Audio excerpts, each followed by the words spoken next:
Kita ulang kembali sejumlah berita pilihan dari Bali.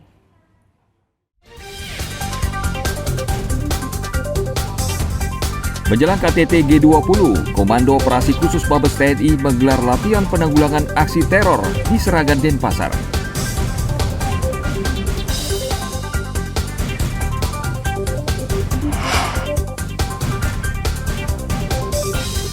Tempat pembuangan akhir atau TPA Suwung Denpasar akan ditutup selama 2 hari saat berlangsungnya KTT G20 di Nusa Dua.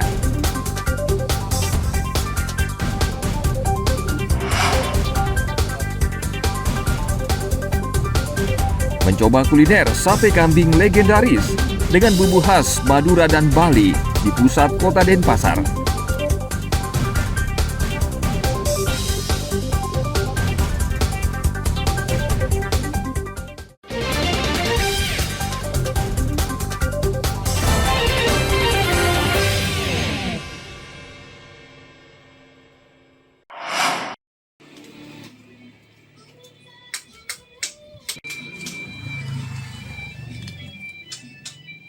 Para perajin jajahitan dan payas atau hiasan penjor berbahan baku daun ental kini mengeluhkan proses produksi yang terhambat curah hujan tinggi.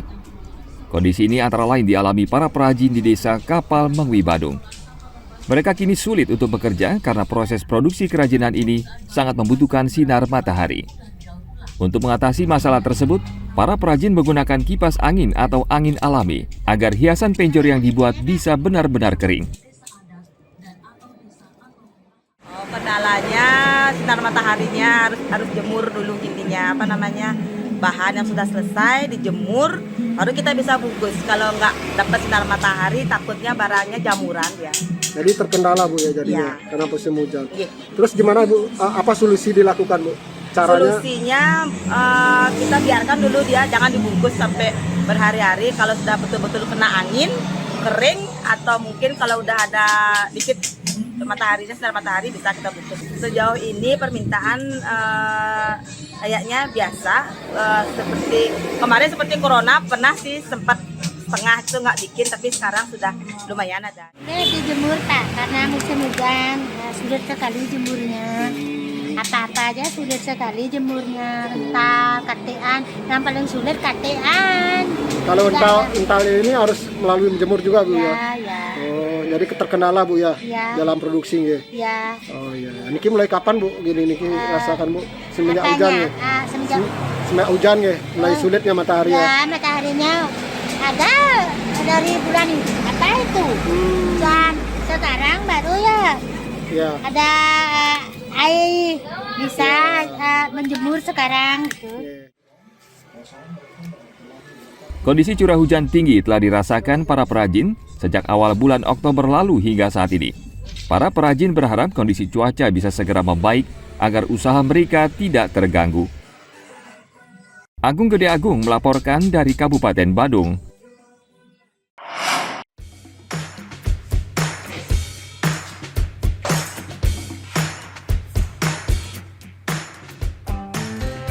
Usaha konversi atau mengubah motor mesin bensin ke motor listrik kini mulai bermunculan di Bali. Salah satunya berada di kawasan Prerenan Mengwi Badung.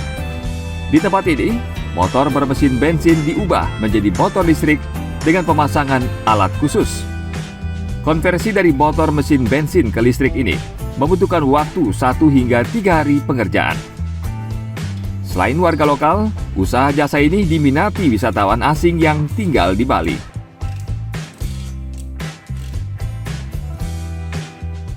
Idenya kenapa kita pengen mengkonversi pertama-tama Vespa klasik menjadi Vespa listrik ya.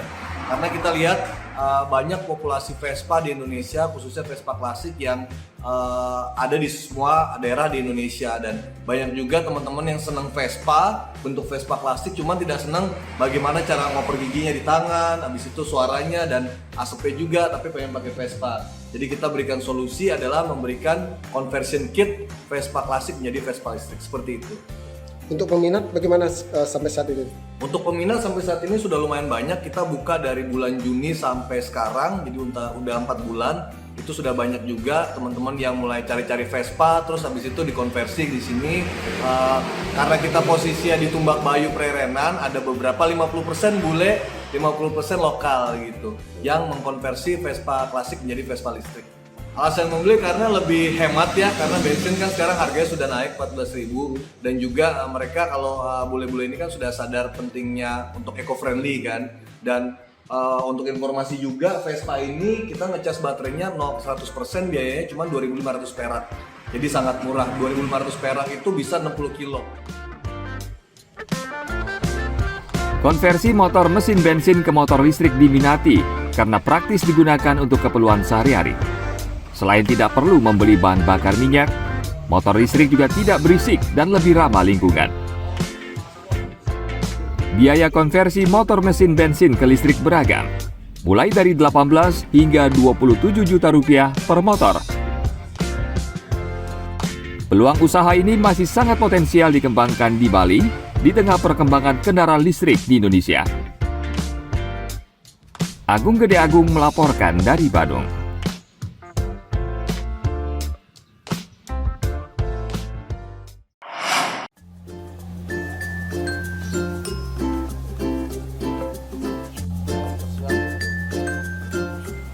Meski peminatnya tak sebanyak sate ayam, namun tempat makan yang menjual menu sate dan gulai kambing selalu ramai dikunjungi warga.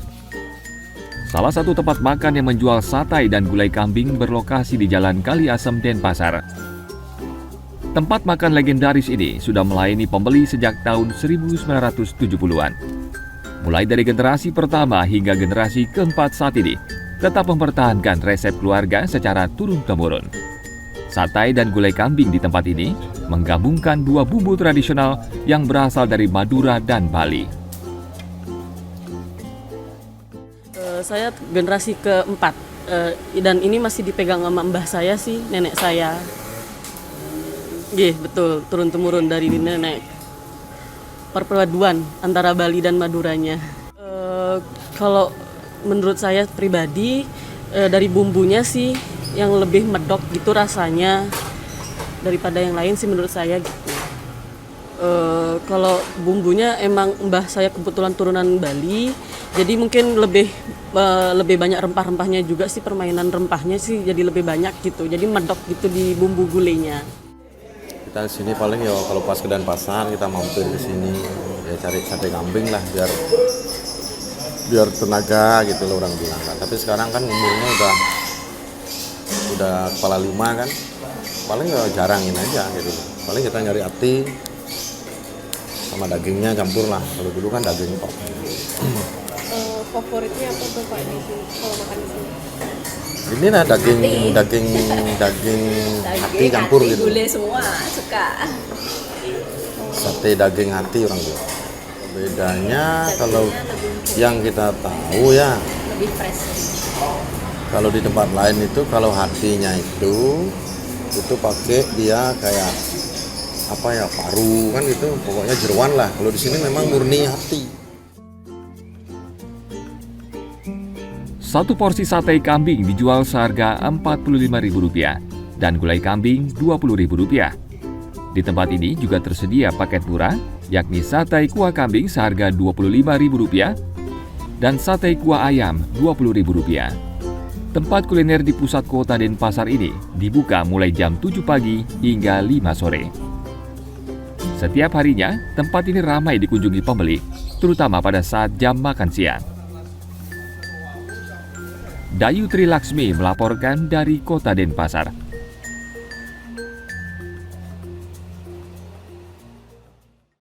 Baik, informasi tadi mengakhiri jumpa kita pagi ini. Atas nama rekan yang bertugas, saya Dara Paramita mengucapkan terima kasih atas kebersamaan Anda.